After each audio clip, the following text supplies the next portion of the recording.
What's up, everyone? Welcome to Speak Now Pro Wrestling. It is Denise Salcedo. Welcome to the October 1st review of both WWE SmackDown and AEW Rampage. We had night one of the draft. We officially had some big changes occur, some new rules for the draft, and then we also had somebody lose their hair at the end of AEW Rampage. So there is going to be lots to discuss here today. First and foremost, before we get started, I do want to welcome everybody to the stream. Thank you guys so much, as always, for coming here. Just a friendly reminder that this is a very interactive show. So while you're here, for those of you who are watching live, feel free to chime in the comments section. I will be reading all of your thoughts as we proceed and talk about what happened with the draft, as well as AEW Rampage. And today I am actually going to kick things off with SmackDown. So I normally kick the show off talking about Rampage, but I'm going to talk about SmackDown today first, because we just had so much news coming out of that show with all of the draft picks, etc. We got so much to get into with that. So I will go ahead and jump into SmackDown, and then we'll go ahead and jump into AEW Rampage. So it'll be lots of fun, everybody. I want to give a shout out to Reggie Simmons, who sent in the first super chat of the evening saying, best post-game show in the biz, get it, Denise. Thank you so much, Reggie Simmons. And also, I did want to, let me see. I think I still have this, guys. Hold on. I hope I did not delete this. Hold on. I wanted to read something from last week, and I hope I still have it in here.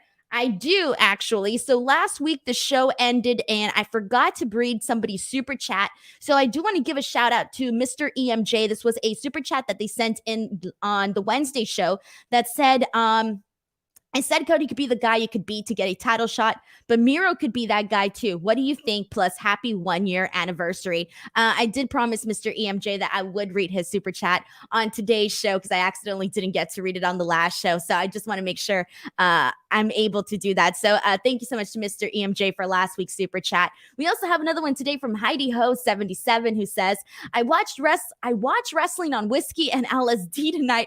5 out of 5 recommended. That is definitely an interesting way to watch anything, really. But thank you so much to Heidi Ho for sending in this super chat. I never know what to expect, guys. I never know what to expect on these chats or anything, guys. All right, so here we go. Let's get into this. Let's talk about night one of the WWE Draft. So before we get started and talk about the people that essentially got drafted here tonight, prior to the show, we didn't really have all of that much information. Usually we get to know who's at least being included in the draft. This time we legitimately did not know. We didn't even know who was going to be in the draft pool or anything like that. And there were certain people that were not drafted where I was like, okay, well, what about this person? And everybody was like, the draft pool. And I'm like, yeah, that's great. I get the draft pool and all, but we don't even know who's in the pool or not. So that was one of the things that I kind of thought was a little bit frustrating. And the other thing that I got to say, and I got to talk about it now, that was frustrating is that apparently this is not the draft. The changes aren't actually going to take effect immediately, but rather on the October 22nd edition of SmackDown, which is immediately following Crown Jewel, which just kind of takes a little bit away from that. It takes a little bit away from the excitement for me from the draft. So I did not like when I saw that news, but you know what? I guess it is what it is. I saw some people that were saying that they actually kind of find it a little bit more exciting because things can change during that time period in terms of like championships and stuff like that. So I'm like, all right, cool. But I do wish that it would have been coordinated a lot better so that we wouldn't have to wait until after Crown Jewel to essentially see these changes take effect. We got a super chat from Zeke Jackson. Thank you so much to Zeke, who says, Denise, remix Bika Salcedo races the roof. Thank you so much, Zeke Jackson. I appreciate the creativity with the name. I really, really do. BTW. Now, anytime I hear the song, I always now sing DD Denise instead of the Elite. All right. Anyways, let's see what you guys are saying, guys. Let's get into the draft. And we got some people let's see what we got here. This one's from Antonio Whittle, who says, The draft made my head hurt. It's so confusing. I didn't think the draft was confusing. There was just some things that I kind of thought were like, really the only thing for me was just like not telling us who was in the pool and also having to wait so long for the changes to take effect. That's the only thing for me where I'm like, all right, that's not exactly what I love, from the draft. And let's see what else we got here. This is another, we got so many comments here. This one's from the Cooch97 who says, it's not a draft, it's just reshuffling the roster. It's still the same company and the money still goes to Vince's pockets. Well, yeah, definitely. I mean, that's a given. But I mean, in terms of like spicing up the rosters, it is looking pretty interesting. We got a super chat from Chris Ludek who says, I like Drew going to SmackDown, and I like that he actually called back his original run in 2009 as a chosen one, because so many times guys ignore their past run with one of the brands. That is true. Sometimes it's kind of like, oh, I'm here. But this is obviously not our first rodeo with a draft whatsoever. So thank you so much to Chris Ludek for sending in your thoughts. All right, so here we go, guys. Let's do this. First round draft pick from SmackDown was Roman Reigns, Universal Champion. So he's going to be staying on Fox. Smart. Roman Reigns was not one of the guys that I expected to be changing brands. It would have been ridiculously dumb had he been swapped over to Raw. It would have been a huge hit and a miss. So I'm really glad that obviously Roman Reigns is staying on the SmackDown brand. And we got a comment from Brandon who says that Pat McAfee losing his mind over Roman being drafted first was hilarious. Pat McAfee completely made this 100 times better. He was like, I lost sleep over whether or not we were going to lose the tribal chief Roman Reigns on SmackDown. Dude, Pat McAfee was absolutely hilarious during this. So a shout out to Pat McAfee for really going above and beyond there. So good stuff there. Again, and nobody was expecting Roman Reigns to leave SmackDown. The other thing that we got here is the second pick for SmackDown was Charlotte Flair. So Charlotte Flair, who is currently the Raw Women's Champion, will be going over to SmackDown once the October 22nd date takes effect. So here's the thing. Obviously, she's champion. So I'm thinking one or two things is going to happen. One, she's going to have to lose the title at some point between now and then. That's what I'm assuming is going to happen.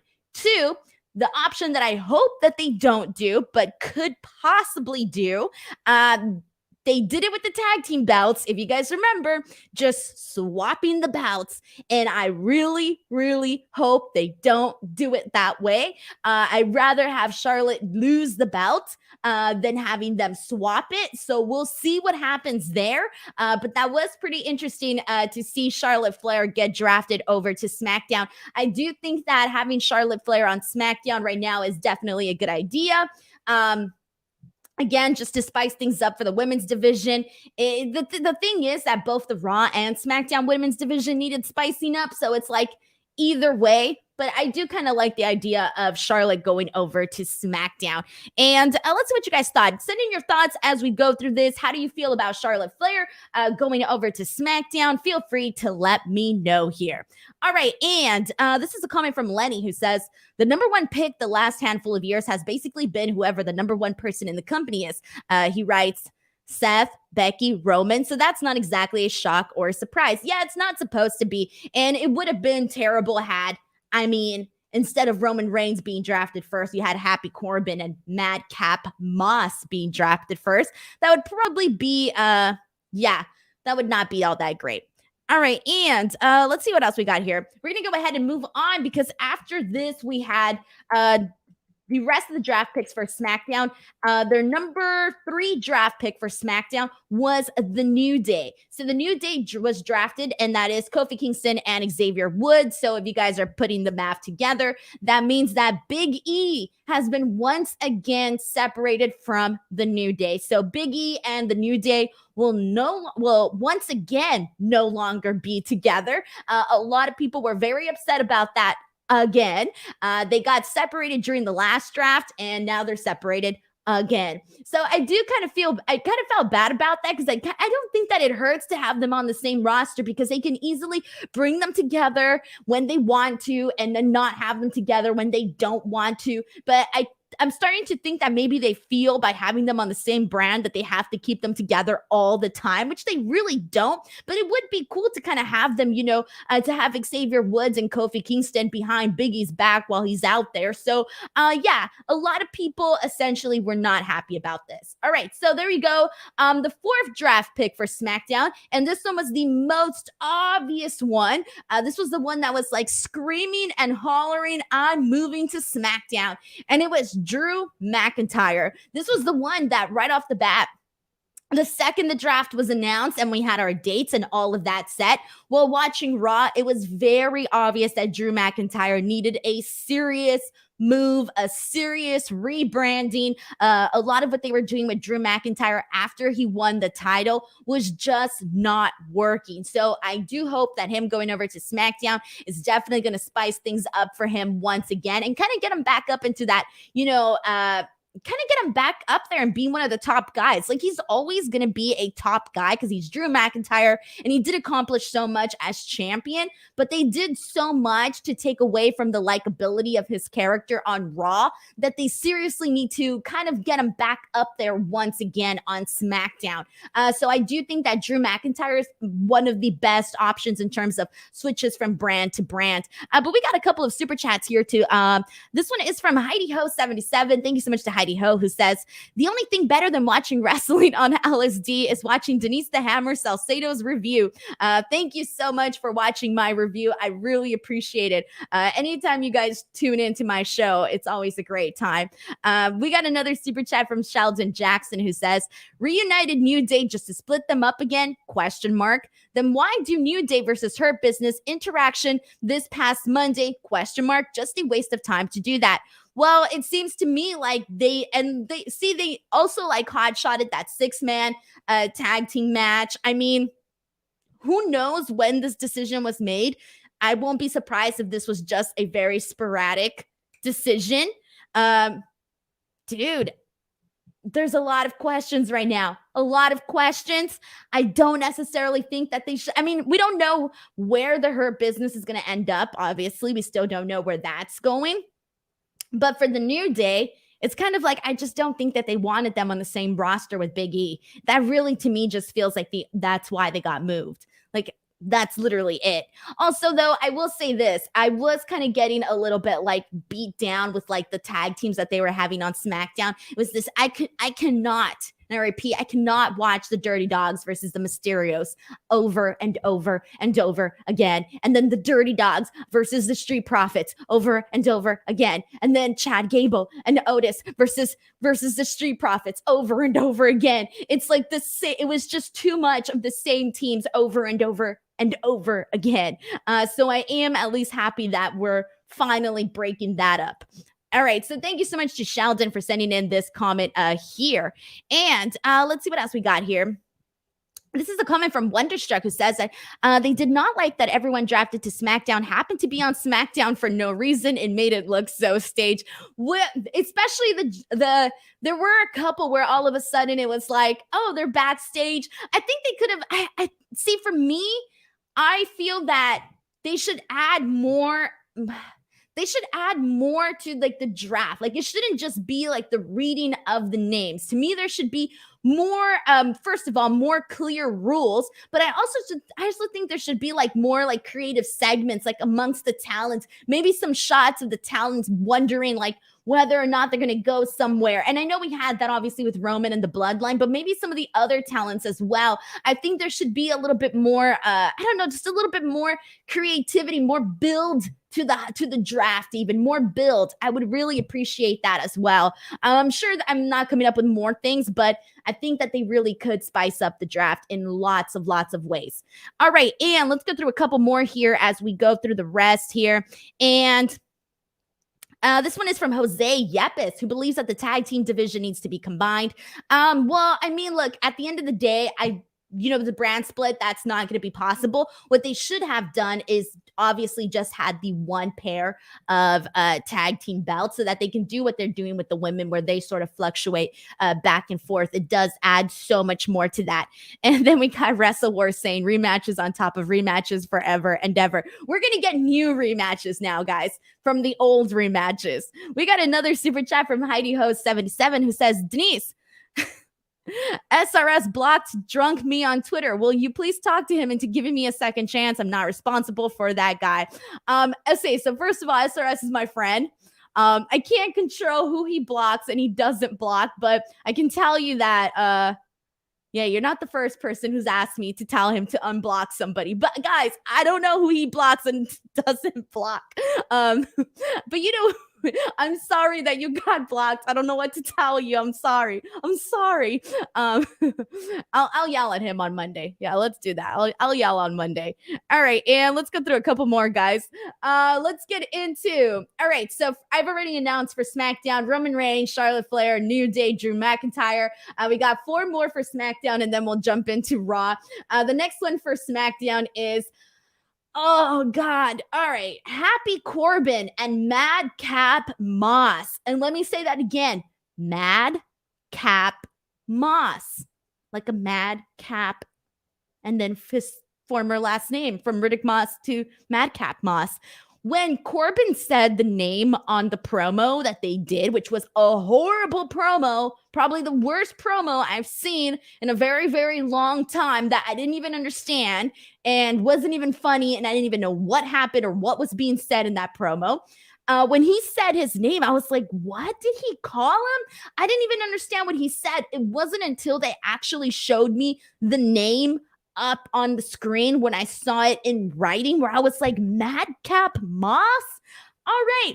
Well, we're getting Happy Corbin and Madcap Moss. We'll talk about them more later on as we get into SmackDown, but they will be remaining on SmackDown. They're a new duo, guys, and so far, I'm not really loving Happy Corbin with Madcap Moss, but we'll get into that later on. But either way, it was just, I don't know what it was. Oh, all right. We got Hit Row, ladies and gentlemen. This is a big one. So Hit Row is now moving on from NXT over to SmackDown. When we were talking about people going from NXT over to the main roster, I think Hit Row was a very obvious choice. I think a lot of people expected to see Hit Row being moved up to the main roster. It makes sense. They got a main roster type of act. The only thing that I went ahead and just kind of put out there in the universe, because I started to see I started to see conversation around this, and I went and double checked my facts, and I was just like, bro, what the hell? So on June 29th, Isaiah Swerve Scott defeated Bronson Reed to win the NXT North American Championship, okay? Since June 29th, Isaiah Swerve Scott has not had a singles match at all and has not defended the NXT North American Championship since June 29th when he won the title. That's June. Okay, so you have the end of June, July, August, September. We are on October 1st. All of these months went by, and we never got to see Isaiah Swerve Scott defend the title. Better yet, there was an obvious story there, an obvious one-on-one match that I thought they were building up to, which was Isaiah Swerve Scott versus Santos Escobar. That was a very obvious singles match that did not happen. In fact, since Isaiah Swerve Scott won the title, he's only been in one match, and it was a 6-person tag, guys. That does bum me out, because at the end of the day, he's obviously a great competitor. And I was, we were happy. I mean, I was surprised when Bronson Reed lost the bout, but I was like, okay, Isaiah Swerve Scott's going to have some badass matches on NXT. We're going to be seeing all of these cool matches. We never saw any of them. None of them. And now they're good. They got to give him a match. I mean, now they got to give him a match and to lose the bout on NXT and then move on over to SmackDown once it's the October 22nd date. This is just crazy to me, guys. I do not know how your NXT North American champion doesn't get any matches whatsoever to amplify him as a champion. It makes no sense whatsoever. And then we did talk about this, God, on the NXT review show. We were also talking about B-Fab. B-Fab is fabulous. Great look. Great mic skills. I do hope that they protect her a little bit more in terms of like when she wrestles in the ring. I do hope they protect and hide some of her flaws as best as they possibly can if and when they have her actually wrestle on SmackDown. So I do hope that they work around that, and I do hope that she continues to improve in the ring, because that was one of the major criticisms that not just myself but plenty of people expressed based off her performance on NXT. So yeah, Hit Row in terms of personality, and I think it's going to be great. So good for them. I'm happy to see them on NXT, but I am sad that we never got to see the run that I think Isaiah Swerve Scott could have had on NXT. So we got the comments coming in here, and let's see what else I got. This one's from Lenny. This is a comment and he says, stuff like this is what kills the prestige of a title. Stuff like this is no small part.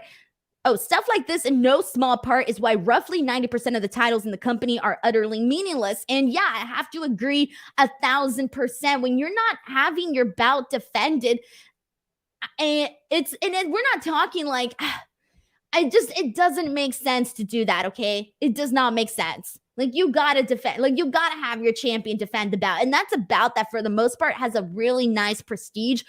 Lots of great previous champions, previous guys who have held that belt, and really great matches that we've gotten from, the NXT North American title picture, for it just to kind of be diminished. I mean, the 24/7 championship on Raw is treated a lot more fairly than that bout.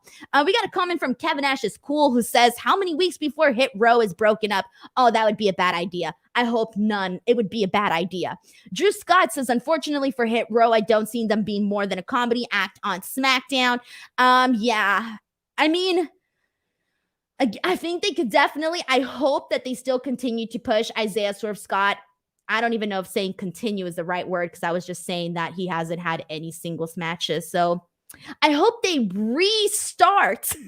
Let me rephrase that. I hope they restart pushing Isaiah Swerve Scott also as a singles competitor. Like, just because they're stable does not mean they only have to do 6-man matches or tag matches. Like, the guy can go. Let him go. Let him have these singles matches. Him winning also, in his own right will only help, and, will only help the stable as a whole. So I do hope that they do that, because if they keep doing what they were just doing on NXT and not giving them any matches, then I can't see, I can't see it happening right now. Sam3 says Swerve Scott is too busy carrying Hit Row.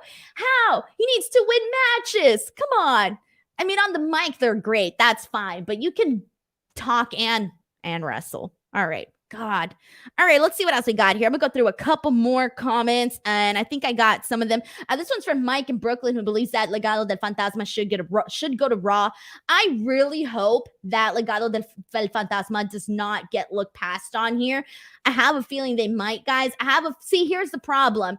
Is that we all know that Hispanic talent doesn't necessarily get the best treatment. If they do go to Raw, they're going to end up like literally we're never even going to see them, which sucks, because I really do think that if they were to continue the story with Legado and Hit Row in like a bigger stage, I think it would definitely get over. And not only that, like Legado del Fantasma with like any other team, whatever roster, I do think that they can have a brilliant story told there, and they can finally do something different, and maybe amplify and show a little bit more of the Hispanic talent. But right now, it does not seem like, I don't know. It really bums me out, because I was thinking like, yeah, they'd be great to go to the main roster, and then I started to really think about it, and I was like, damn, I'm not too confident in that. I really am not. I mean, I would like it because, I've said this a million times, but if you do want to get to that next level in WWE, man, you got to be part of the main roster, as we all know. And all right, here we go. Let's go through a couple more comments. And we got people just saying that they think Legado de Fantasma is cool. We got John who says, Denise, you have no right to defend these matches after your terrible draft. My draft was great, man. I had a great draft. I had a lot of people messaging me that they loved my draft. Bro, I had Walter. I had Brock Lesnar. I had Ilya Dragunov. I had Finn Balor, AJ Styles, amongst many others on my draft, my perfect roster that I did on Wrestle Talk today. I'm sorry, but there is a bunch of great matches in there. All right, we're going to move on. Thank you, Devin. Devin thinks my draft ruled. I appreciate it. And we got a super chat from Heidi Ho who says, did you ignore my super chat? LMAO. Oh, I did not see your previous super chat. I'm sorry. Let me scroll back up. Oh, thank you so much. Here we go. Heidi Ho 77 says, damn, I'm tripping balls. I'm trying to finish Rampage and watch your review at the same time. What is this reality? Thank you so much to Heidi Ho, and I'm sorry that I missed your super chat earlier, but thank you for letting me know. Guys, if I ever miss a super chat, please let me know. You can always just send a note and I'll go back and I'll look up for it. All right, here we go. Let's move on to, all right, so after Hit Row, we got 2 more draft picks for SmackDown. The other one was Naomi, and yeah, it would have been silly had she been drafted to Raw, considering that she just out of nowhere showed up on SmackDown, legitimately out of nowhere. I like the story that they're doing so far with her and Sonya Deville. I hope they continue to taking it to that next level. I could only imagine that Naomi's going to be the first challenger that Sonya Deville has when she comes back to wrestle in the ring. So hopefully that's where we're going with this. And yeah, it definitely makes sense to keep Naomi on SmackDown. And then we also had Jeff Hardy. So Jeff Hardy has been a huge conversation as of late because after he was in that 24/7 title picture, a lot of people were not happy about that. Then in Extreme Rules, he was included in that triple threat match with Sheamus and Damian Priest. Jeff Hardy by far got the biggest pop of the night. People were losing their minds when they thought that he was actually going to win the United States Championship. He did not, but people were still completely there for it. So good for Jeff Hardy. I'm moving over to SmackDown. Another guy that I think that they really need to utilize who Jeff Hardy is. Jeff Hardy, at the end of the day, is Jeff Hardy, and no matter what, it's going to be over with the people. So I do think that while they have him with the company and while he's, busy, doing his thing there, they need to utilize that. They need to utilize that star power that Jeff Hardy will always have. So hopefully that does happen there. And let's see what else we got here. We got Brandon Charles Powell, who says that the Sonya Naomi feud is funny. Lenny says, if Sonya isn't wrestling, though, where does that end? I don't know if she is or if she isn't, guys. I don't know what the update is with her situation because obviously she's been dealing with a lot of that court stuff outside the ring. So she's got her own thing going on there. And we got people. This one is from YT, who says, I would have saved drafting Naomi until Monday because it takes away from the intrigue of wondering what will happen to the Usos. Since Jimmy and Naomi are married, they will be on the same brand. I don't think I would have waited. I'm fine with them announcing her now. It just makes sense considering that she was already there. And again, because of the way that she showed up, it makes sense for her to be drafted. So yeah. All right, here we go. Now let's get into these Raw picks. So once again, the SmackDown ones were Roman Reigns, Charlotte Flair, New Day, Drew McIntyre, Happy Corbin, Madcap Moss, Hit Row, Naomi, and Jeff Hardy. So now let's move on to the Raw draft picks. The number 1 draft pick for Raw was Big E. Makes complete sense given the fact that he is your WWE champion. And it sucks that he's not going to be with the New Day. So good. Glad they're keeping Big E. Makes perfect sense. And then second pick of the night was Bianca Belair. So I had tweeted a couple weeks ago that I knew for a fact that they were, no, I didn't say this. I said that I didn't want them to separate Bianca Belair, Sasha Banks, and Becky Lynch because I want to see them all on the same roster. But I get it. It's too much star power on one side and you need more on the other side. So after that, it became clear that one of those women was going to be moving on over to the other brand. And it just so happens to be Bianca Belair. Now, it can also be Sasha Banks and Becky Lynch down the line. But right now, it's definitely Bianca Belair. And they did also announce today, guys, that we are officially getting that triple threat match, Bianca Belair versus Sasha Banks versus Becky Lynch for the SmackDown Women's Championship at none other than Crown Jewel. And to be honest, this is what I was expecting based on the events at Extreme Rules and how everything went down. We were expecting a triple threat match, and the only upcoming pay-per-view that was coming up right away was Crown Jewel. So I figured, all right, this is going to happen in Crown Jewel, and it's happening at Crown Jewel. And so far, I got to say that Crown Jewel card is looking pretty good. All right, it's looking pretty good. And there's only 2 matches that were announced, but still look like pretty good matches because it's Brock Lesnar, Roman Reigns, and then you have the women's triple threat match. And all right, let's see if we got any comments here in regards to Bianca Belair or Big E. All right, I think we're okay. Let's go ahead and move on to the rest of the Raw picks. So staying on Raw, we have RK Bro, Matt Hardy, and Randy. Oh my gosh, what did I say? Matt Hardy. Matt Riddle. Pardon me, guys. I watched both Rampage and SmackDown tonight. Matt Hardy is not back with the WWE, okay? Matt Riddle and Randy Orton, RK Bro, are staying on Raw. Great, that's fine. They are literally probably, when Randy is there, the best thing on Raw. And then after this, we have Edge moving over to Raw. I like this too, spicing things up again, getting Edge back on Raw, perfectly fine, because we were just about everything that they were doing with on SmackDown with Edge had already been done. Alrighty, let's see. After this, they also keep the women's champions, the tag team women's champions. Rhea Ripley and Nikki Ash will be staying on Raw. Cool. And they go back and forth. So as long as they stay champions, they'll be going back and forth. They also are keeping Keith Bearcat Lee. He will be remaining on Raw. Perfectly fine there too. And then going back to Raw, because they were on Raw and then they got switched over to SmackDown. Going back to Raw, we have Rey Mysterio and Dominic. Rey Mysterio and Dominic are going over to Raw. And then lastly, the last draft pick for Raw was an NXT person, Austin Theory.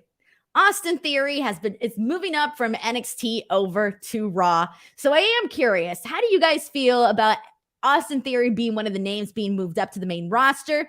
I'll give my quick thoughts and then I'll scan through the comments and see what you guys think here. For me, honestly, Austin Theory, this is a tricky one because based on like social media stuff, I know a lot of people aren't really that big of fans of Austin Theory based on what I've been seeing on social media and even some of the chat comments that I've gotten throughout the show. It's like Austin Theory is not a guy that a lot of people are like, yeah, woo, you know? But I will say this about Austin Theory. All his matches that he had on NXT, in my opinion, were good. They were fine. I thought that he was one of the guys that had really good matches on NXT when he did have matches. He obviously had that like long hiatus on NXT when he went missing. So that kind of like, maybe that should have been like a dead giveaway that he was going to be going to the main roster. I don't know if that was a dead giveaway or not. We got to see a little bit of his personality with the way, with Johnny Gargano and playing off of that comedic character. Cool. But I mean, other than that, that's kind of it. I don't really have anything much else to say about Austin Theory. I don't know. I had a couple people thinking that he's maybe one of those guys that will get lost in the shuffle in the roster. I don't know. He has a pretty good luck, but there are other people that are, obviously, I don't know. I think he'll have good matches with whoever he's in the ring with. I will say that. All right, let's see what we got here. What did you guys think of Austin Theory? Moving up. We got a super chat from Brandon who says, Bianca could win the title and take it over to Raw. That way, Charlotte doesn't have to lose her title. We will see what they do. Yeah, but she would win the SmackDown title, though. If Bianca wins the title at Crown Jewel, then she becomes SmackDown Women's Champion on the Raw roster, and then you have the Raw Women's Champion Charlotte on the SmackDown roster. So what are they going to do? Swap? I really hope they don't do the swap. I hope they don't do the swapping thing. I really do not. All right, there you go. That's an idea. Thank you so much to Brandon for sending in this super chat here. Let's see what we got. We got people saying that they really like Austin Theory. We got Aaron saying Austin Theory has a lot of potential, but he would likely be a comedy actor something. Sam 3 says Austin Theory can be US or IC champion. He is talented. We got John saying Theory is great. Yep, I agree. In ring wise, I think he's pretty good. This is from Eric the Sire, who says, I don't think Theory is quite ready, but he's got the look. Devin says Austin does great work in ring character wise. Good luck too. He has a high ceiling. And Sean Darling says his character sucks, but Theory has potential. Daryl does not believe that Kevin Owens will be resigning with WWE. You're kidding me? You're telling me he wants to keep feuding with Madcap Moss? That's not inspiring him enough? All right. That was a joke, by the way, guys. That was me using sarcasm. Jillian, she's like, they're going to swap. Damn it. Oh, I probably shouldn't have said that much. All right, moving on. God, guys. Thomas pitches a show, new reality show, belt swap. Just do it on one of the talk shows. I could see that happening, actually. All right, we're moving on, guys. Let's just talk about some of the main highlights of SmackDown really quickly, and then we're going to jump into AEW Rampage here. All righty, guys. So Roman Reigns had a quick promo at the top of the show. Basically just talking about him being number one. Paul Heyman calls the fans in Baltimore morons. It's great. They're really pushing now the suplexersis. I don't think I'm saying that right. Whatever. That's a Paul Heyman's. They're really trying to hammer this home, guys. I'm finding that a very complicated word to say. We got Brock coming out. He basically gets in Roman Reigns' face. I really like it when Pat McAfee calls Brock Lesnar the alpha male of our species. I thought that was pretty hilarious. Brock Lesnar gets in Roman Reigns' face. Roman Reigns punches him. Brock suplexes him twice, and then the Usos come in to help out Roman Reigns. Roman Reigns then gets out of the ring. He almost comes back. He has this stare down with Brock Lesnar, but he instead chickens out and does not get back in the ring. So Brock Lesnar gets pissed and just beats up the Usos by giving them the F5. So that was pretty much what went down there. Also, I should mention this now, but Brock Lesnar did announce on the show that he is a free agent. So he, as of right now, he's not being drafted to Raw or SmackDown, but he is a free agent. And all right, guys, let's see if we got any comments. If not, I'm going to go ahead and move on to this is a comment from Karen, who says that the fact the brand-specific champs can be drafted is so dumb, in my opinion. If there was I wouldn't mind it. I would not mind it if they made a rule where they were like, all right, if you are a brand-specific champion, you can't move brands. I would not mind that rule whatsoever. To me, it would make sense. Thank you to everybody who knows how to spell suplexersis. God, I can't say that word. All right, I'm moving on. Eric says the Brock special is a work and a shoot. All right, let's see. Let's get into this. We got Mike Brooklyn saying Brock versus Omega, book it. God. All right. After this, we have Kevin Owens versus Happy Corbin. We got a terrible promo from Happy Corbin and I keep wanting to say Madcap Moss, but it's Madcap Moss. Jesus. All right. If I say Madcap Moss, just ignore me and move on. But anyways, we got Kevin Owens and Happy Corbin. This was not really the greatest thing. I mean, in my opinion, if you want to convince Kevin Owens to stay with the company, I would definitely put him in more inspiring stories, more inspiring feuds, in my opinion. I do want to say, though, that I'm surprised that, with Mojo Rawley being released, I think he was definitely somebody that could fit into this role instead of Riddick Moss, because Mojo Rawley has that very high energy, he's friends with, Rob Gronkowski and all of that. And he has the high energy. I could have definitely seen him doing this with Happy Corbin and maybe making it a little bit more likable. I don't know. Anyways, Happy Corbin won. There's not really all that much to say there. We're moving on. After this, we got a big announcement from WWE, and this is pretty cool. I'm excited. WWE has announced both the King of the Ring tournament and the Queen's Crown tournament, starting on the season premiere of SmackDown next Friday. Yes, the season premiere of SmackDown next Friday, and also continuing on Raw on October 11th. Now, here's the other thing, guys, is that it's going to be a season premiere of the brand, but with the same people on the brand. That's the one thing where I'm like, why? Why? Anyways, I'm looking forward to both tournaments. I think that they're both going to be really fun. I put this out there into the universe, and then the universe said no, Denise. I basically put out that I thought, just an idea, I thought it would be good, depending on whoever got drafted from NXT over to the main roster, for one of those guys to win the King of the Ring tournament. I saw a lot of people basically say no. No, any other year, but not this year, because a lot of people want Xavier Woods to win. So hell yeah, I'm all about Xavier Woods winning, and the people want it. So screw what I said. The people want Xavier Woods. So there you go. Queen's Crown tournament. I do not know. Obviously, we don't know who's going to be in it. I'm guessing pretty much all the women, because why not?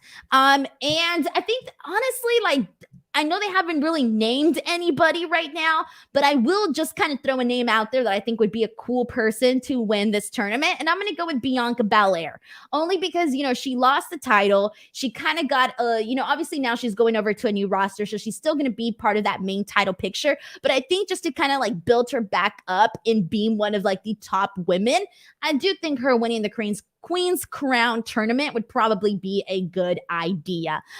So there you go on that. But I am looking forward to both tournaments here. And let's see. Is anybody here excited about the tournament? I'm going to go through a couple more. Daryl Adams believes that Kevin Owens is going to go undrafted. We'll find out on Monday. And I'm pretty sure they're also going to do like those social media ones where they announce them on social media. I hate those. I really hate those, because I always miss them. And then I don't find out until that person shows up on that brand. And I'm like, why the hell are they here? Oh, and then everybody's like, oh, they were drafted via, their announcement was made via social media. So I do hope that doesn't happen.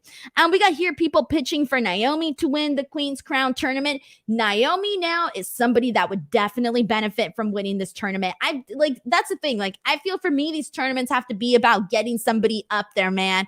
So yeah, Naomi winning would probably be a good idea. We got somebody saying Eva Marie, Queen Carmella. Nah, I'm going to pass on both of those options here. All right, let's get into this.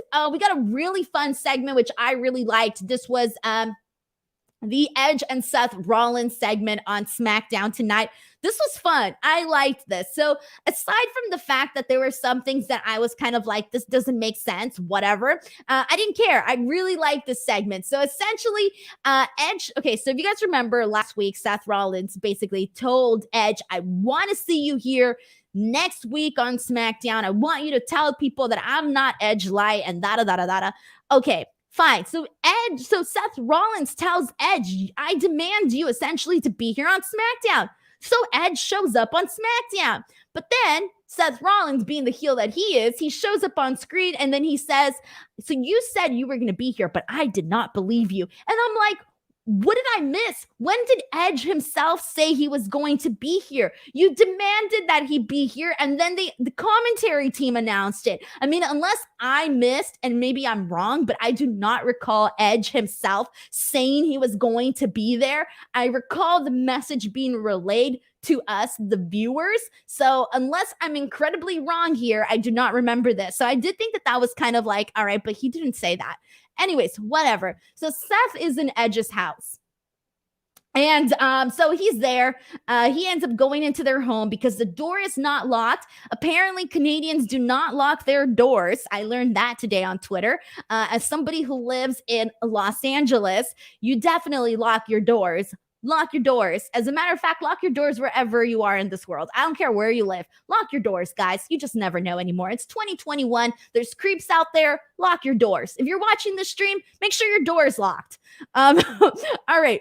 So anyway, so his door is not locked. Seth Rollins goes in. He eats an apple. He gets an orange juice and doesn't even pour it on a cup, just starts drinking from the bottle, has his feet up on the table. He's roaming around. I'm really liking this, guys, because we're getting an inside look at Edge's house. I'm looking around. I'm thinking, ooh, that's nice. Really nice color. So shout out to Edge and Beth, who have a fantastic house. That was pretty much that. Edge is then calling family members and telling them, like, you know, be safe or whatever, because, you know, Seth Rollins is at the house, etc.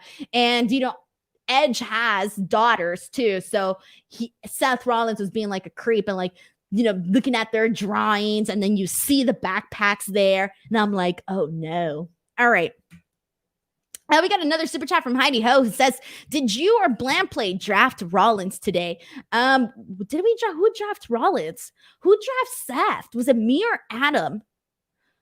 I think Adam drafted Seth. I don't remember who drafted Seth. I think it was Adam. Yeah, I think Adam drafted him in our mock draft. I don't remember drafting Seth Rollins. I don't know why I don't remember that. Anyways, but let's go through a couple more comments here. This one's from Zeno Hour, who says, I hope during Raw they cut to Seth Rollins still being in Edge's house watching the draft. A whole week later, and he could still be at his house. They could have gone, I think, a little further with that. You know what would have been funny? And I thought that this was what they were going to do, and it would have been such good heel work. So when they showed Seth Rollins looking at the little like arts and crafts drawings from Edge's kids, obviously they could have just made some just for that day, like some new ones or whatever. I thought it would have been hilarious had he just like started ripping them or something, just to, or like even just like ripping one of them just to kind of like obviously piss people off, or maybe put like his half-eaten apple into one of their backpacks. Man, I thought that would have been some good heel work. But anyways, that did not happen. I thought that was going to happen, but it didn't. All right. And A. Monta says they showed Edge's tweet that he was going to be on the show. I don't remember that. I don't even remember that. Oh, damn. So everybody's telling me that Edge tweeted he would be at SmackDown. Oh, man. I do not even remember that. All right. Well, there you go. I went on a rant for no reason. My bad.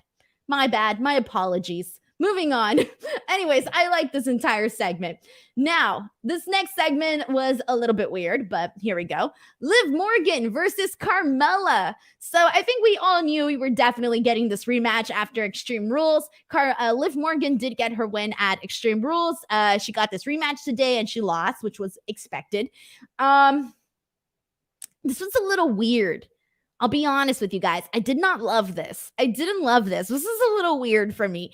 Carmella, during this match, leaves the ring and she has people put on a mask for her to protect her face. And while she's putting on, we're only getting the back of her head. So we don't know what the mask is going to look like or anything like that. And then she turns around and it is this silver, shiny mask on her face, and it kind of looks like a beauty mask.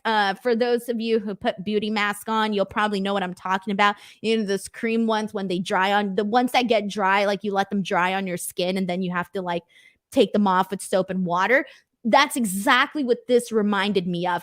I did not like this, guys. I thought it was a little bit creepy. Like, it wasn't cute. And Carmella's character is that she's the most beautiful woman and this and that. And I'm like, ooh, now you're putting that on your face? Like, I did not like this. Carmella calls Liv a bitch. A bitch. Then she puts on, when she puts on the mask to protect her face, she ends up getting the win. The fans start chanting, "You look stupid." Carmella wins. Guys, I was not a fan of that. I was not a fan of that. It was not good. I don't even know if I should call it a match. Corey Conway says, this mask was so bad. Yeah, it was. It was not, it's not cute. It was not cute. All right, we got a quick tag team match. Not much to say. The New Dance Street Profits defeated Gable, Otis, and the Dirty Dogs. And then we got into the main event. We had Sasha Banks versus Bianca Belair. This was announced today. Sasha Banks ended up getting the win after Becky Lynch held down Bianca's hair. And after the match, Charlotte came out and attacked Sasha Banks. The show ended with Bianca Belair. The show ended with Becky Lynch and Charlotte Flair both raising their titles up high. A decent match between Bianca and Sasha Banks, perfectly fine. Obviously, nothing like their WrestleMania match, obviously. But still pretty nice match. There's not much else to say, guys. Really not much else to say. But thank you. We're going to go ahead and move on now to AEW Rampage. But before we do, we got a super chat from Christopher Marino who says, this made me so mad. I was furious at that. I actually turned SmackDown off during the Carmella segment. Is that what did it for you? I'm assuming that's what it was because it was not good.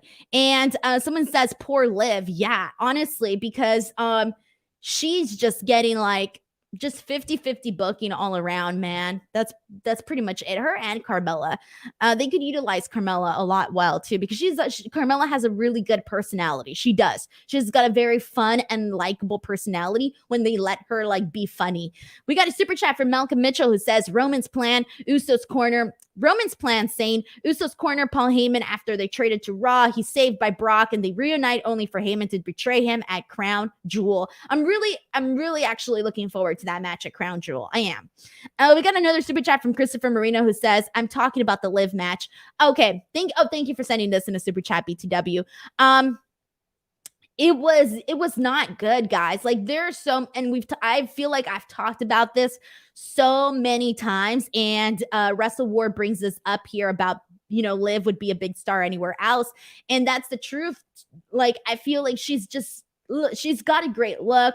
She's likable. She tries. I almost feel like the only thing that's hurting her right now, just from an outsider's perspective, is confidence. Like you can tell she doesn't have as much confidence in the ring, but I don't necessarily think that's on her. I just think it's the fact that she's not given like good opportunities. Like she goes out there and she has like, whatever she can, like whatever TV time she can get. And then like, she wins some, she loses some. She had like a 3-match winning streak. Then again, we talk about her going into Money in the Bank, it not happening for her there. Her storyline with Sonya Deville goes absolutely nowhere. And now she's doing this with Carmella and it's just a back and forth thing. And so, yeah, I mean, it's not really, they got to do something there. I do hope wherever she ends up, if she stays on SmackDown or if she goes to Raw, I kind of want her to go to Raw maybe.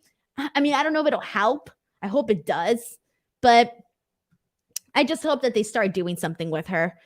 Really, really. All right, here we go.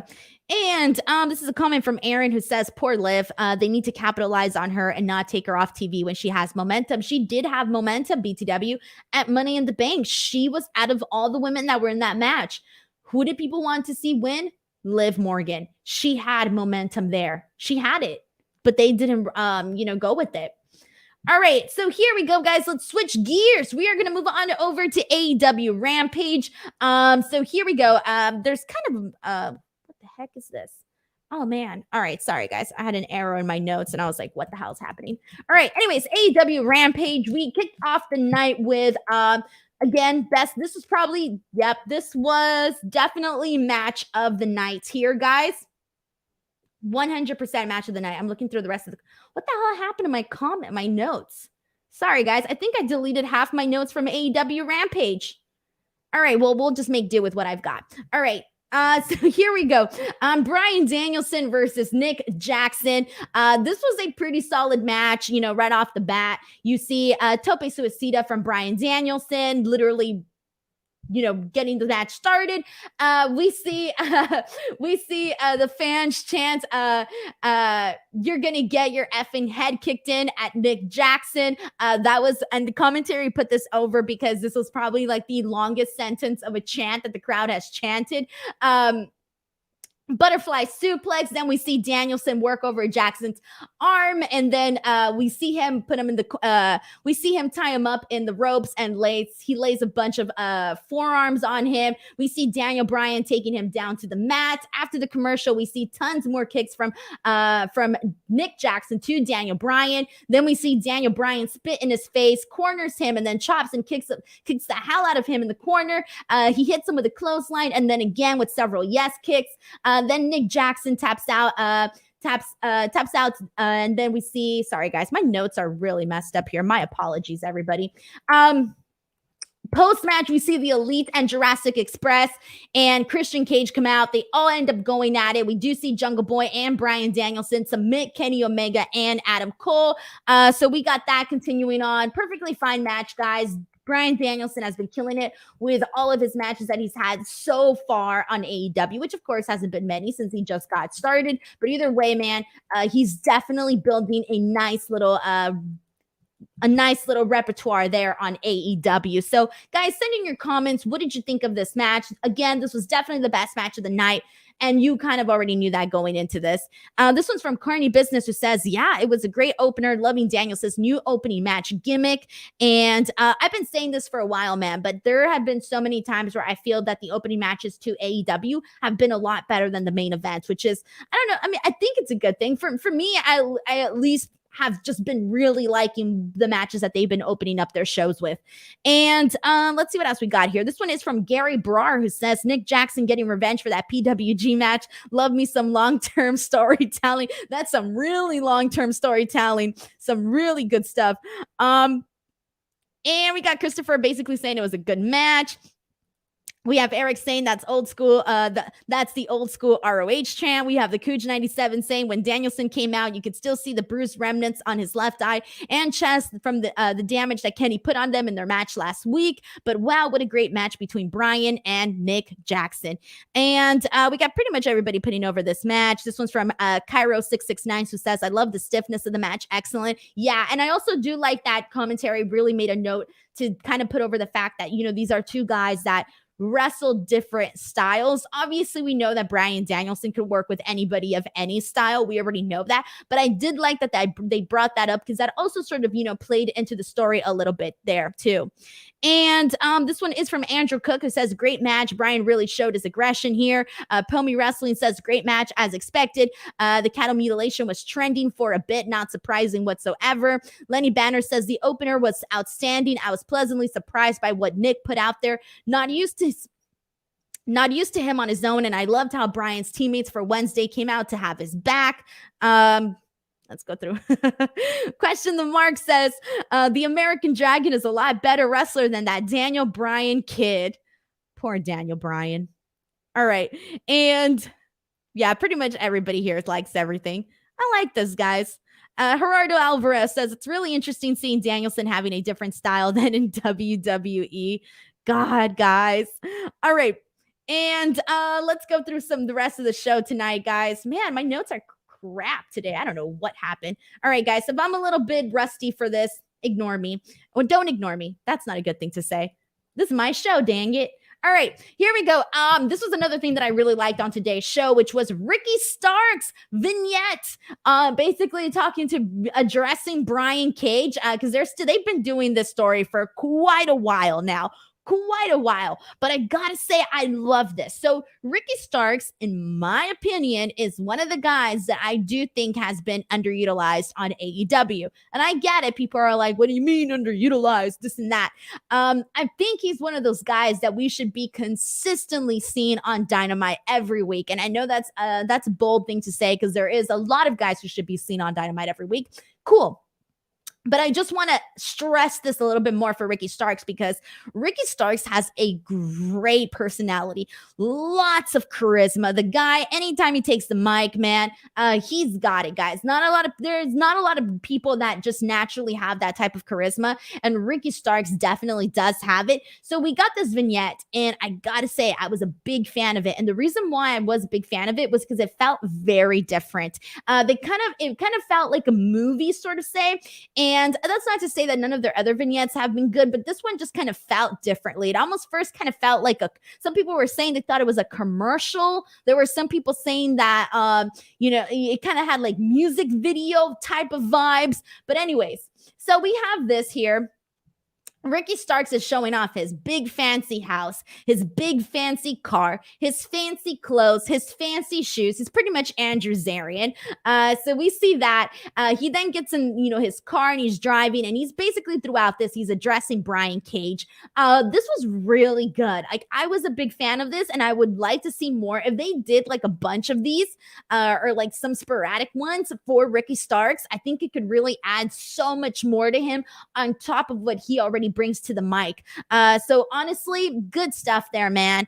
And then for Brian Cage, I am curious what his future on AEW is going to look like, because there have been some things that he has been putting out there where I'm just kind of like, ooh, I don't know if I would have said that. So recently he did an interview. I forgot on what podcast, but he did an interview, and he kind of starts talking about Tony Khan, and he starts basically saying that he thinks it's nuts that Tony Khan is the only one that essentially at the end of the day has all of this, power to make decisions, and then goes on to say that, the EVP should have more decisions, et cetera, et cetera.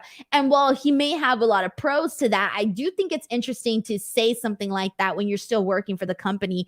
And then on top of that, you had like a couple weeks prior, you had his wife essentially speak out about how they're not using Brian Cage as much as, as much as she thinks that they should be using him. So you had that first happen, and then you had him say this on this interview. So I do think it's a little bit interesting that it's becoming clear to me, as somebody seeing these stories and seeing this stuff on social media, it's becoming more clear to me that Brian Cage may not be happy in his position with AEW, and may not necessarily be happy with AEW. Now, I don't want to put words in his mouth, but that's literally what I'm getting just from, what his wife said, and then also what he said in this interview. Personally, I don't think I would have said that.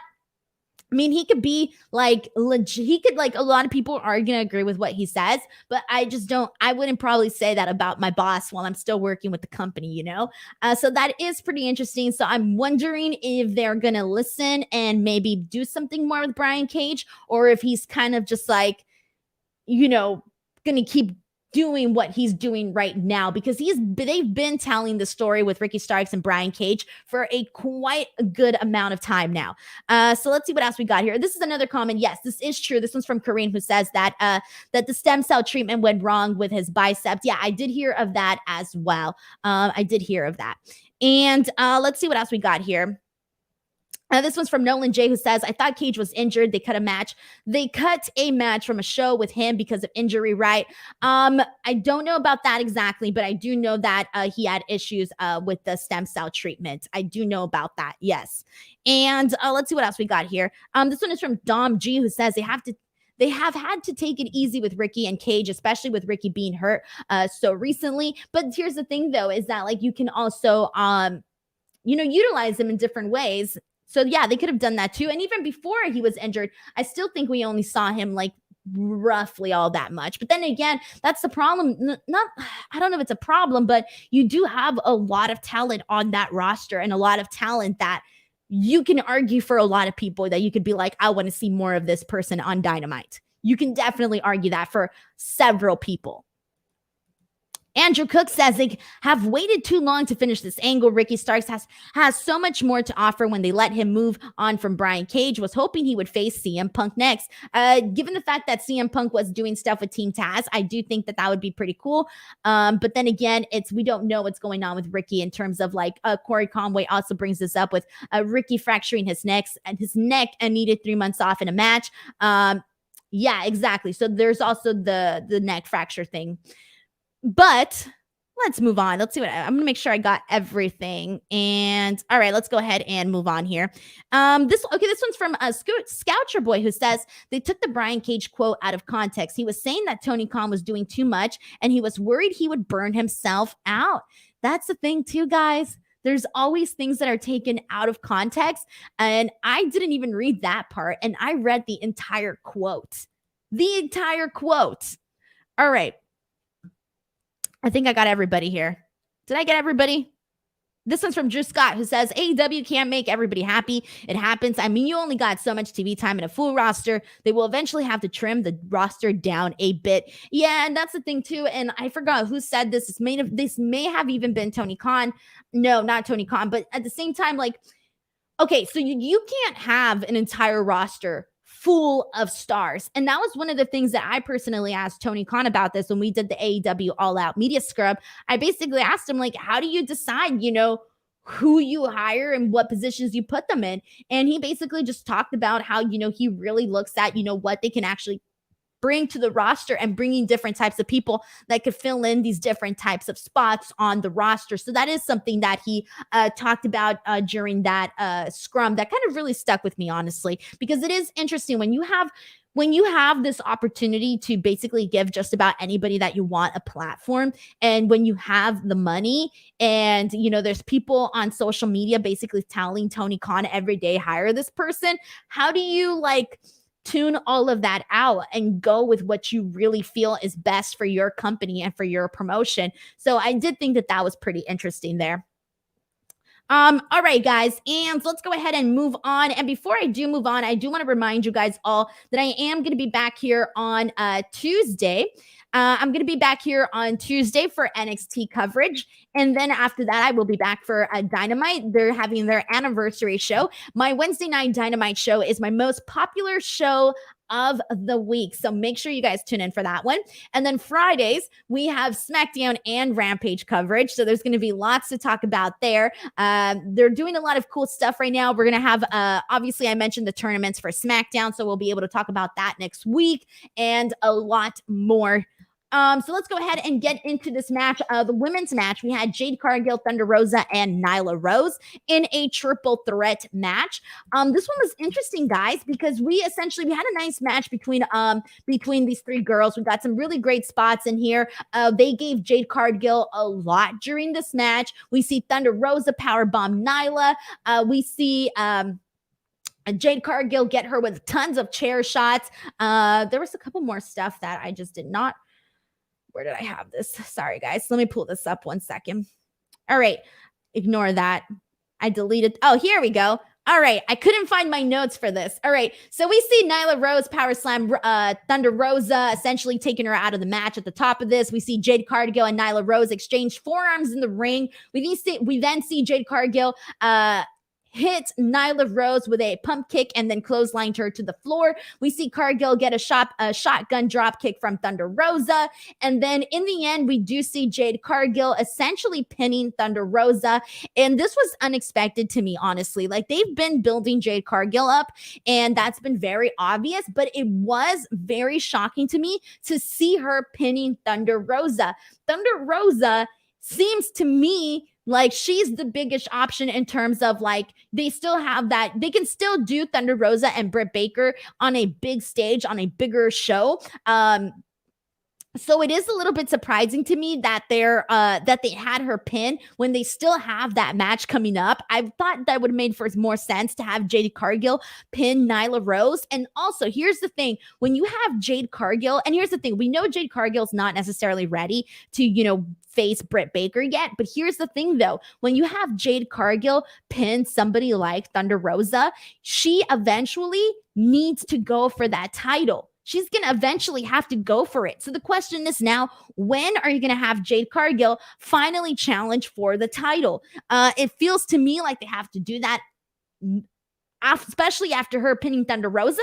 To me, that's all right, you at some point need to start, going for that title. But here's the thing. We all know that if they do Jade Cargill versus Britt Baker right now, Jade Cargill's going to lose. Britt Baker is going to win. And I don't necessarily think they want that either. So I am a little bit curious as to what the direction is that they're going here.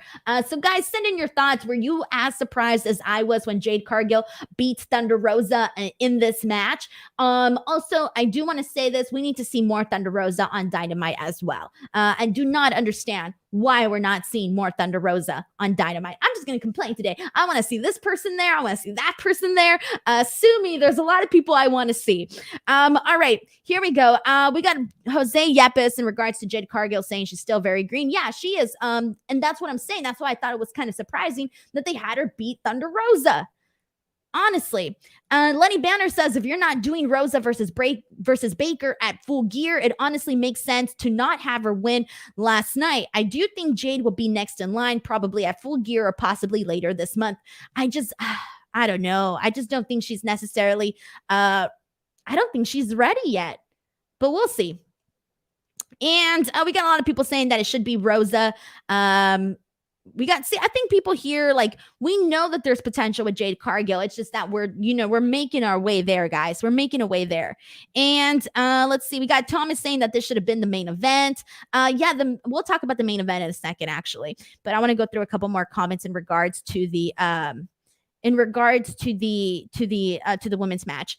This one's from Andrew, who says, I think this was the wrong result in this match. Thunder Rosa was number 1 ranked before this. If she had won, it would have been perfect for her to challenge Britt afterwards. Jade is still too green. Nolan J says Jade's still a big green, too much flexing mid-match. And then I'm gonna go through a couple more comments. So yeah, that's why for me, it was shocking. Patrick says, I was legit shocked that Jade pinned Thunder Rosa. I thought for sure that Thunder Rosa would pin Nyla to protect Jade, but keep Thunder Rosa's momentum going. That's exactly what I thought too. Really, I thought heading into this that Thunder Rosa was going to win, but when they had Jade Cargill win, I was like, okay, cool, but why did she pin Thunder Rosa? That to me does not make sense. Carney Business says, I get putting Jade over, but I feel like Nyla should have eaten the pin instead of Thunder Rosa.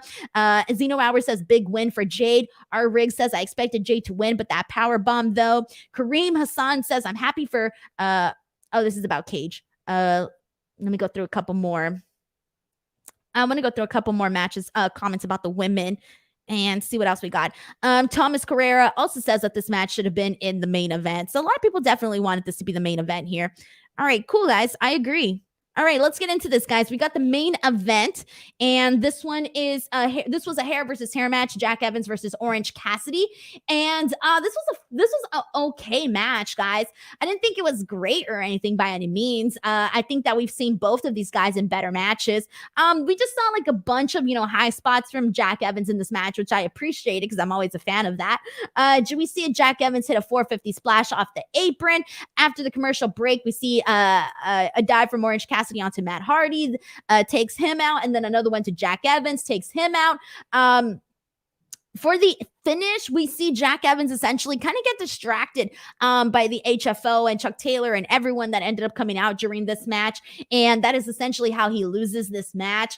In the end, he loses his hair. We see Wheeler Yuta and Chuck Taylor and Orange Cassidy all cutting his hair. And then afterwards, once they cut his hair, we see -1 and Dark Order coming out, and they basically hug it out to close out the show.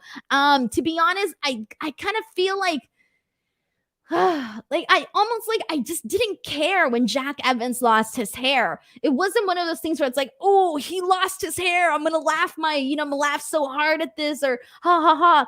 It was just there for me. Like, I really did not care. So I will be honest, like, this was fine, but it wasn't necessarily like, this could have easily been like, and I know why they closed out the show with it, so they can have, the nice, tender moment, in Rochester with the Dark Order and, everybody there hugging it out. So I get why they put that in the main event. But I mean, I just thought that the match itself was just like, okay. It was okay. Okay. All right, and let's get some final comments, and then we'll go ahead and close out the show and let everybody go and enjoy their weekend. And this one's from Eric, who says, I wasn't into the match, but I like the ending with the Dark Order. And Nico has a comment in regards to the women's match saying, I think they made Thunder Rosa lose because she is going to win the title from Britt, but they want to wait so Britt has a longer title run. That's the thing, too. I'm assuming they want Britt to have a long title run as well. And Christopher Marino is not a fan of the Matt Hardy stuff, saying that it's very boring. I like Matt Hardy. I like the stuff that he brings, but it's probably not my favorite thing on the show. Lord Pelagius wrote, it should have been Matt. It should have been Matt who lost his hair after the HFO turned on him. That would have obviously been that would have been a bigger deal. Eric Trujillo says, I hope to see Jack Evans bring back the do-rag from his early PWG days. And then Kyle669 says, Oh, that he also thought that Matt would lose his hair at the end. No, I didn't actually. I think they would have built that up a lot more if that was actually going to happen. And we got people saying that they're over the HFO. Interesting. Okay, so I'm seeing a lot of people that are kind of over this with Matt Hardy. Oh, that's interesting. Tunel says, I thought that Orange Cassidy, Yuna, and Chucky at the end did a great job with the haircut and didn't dig the clippers into Jack's head the way it happens with most hair matches. And then lastly, this one's from Wonderstruck, who says, I like Evans' moves, but no one ever felt Orange Cassidy was threatened to lose. It's the truth. Everybody knew that Jack Evans was going to lose. And again, I just don't think my interest was necessarily all that high. There you guys go. That was AEW Rampage. That was WWE SmackDown Night 1 of the draft. I want to thank everybody, man, for tuning into the show, always bringing so much life into the show and just adding so much commentary. I thank you guys so much for tuning in every week. I will see you guys back here on Tuesday for NXT, Wednesday for Dynamite, and then Friday once again for Rampage and SmackDown. Until next time, I'm Denise Salcedo. Have an awesome weekend, everybody. And do not forget to give this video a like and subscribe to the channel. Bye, everyone.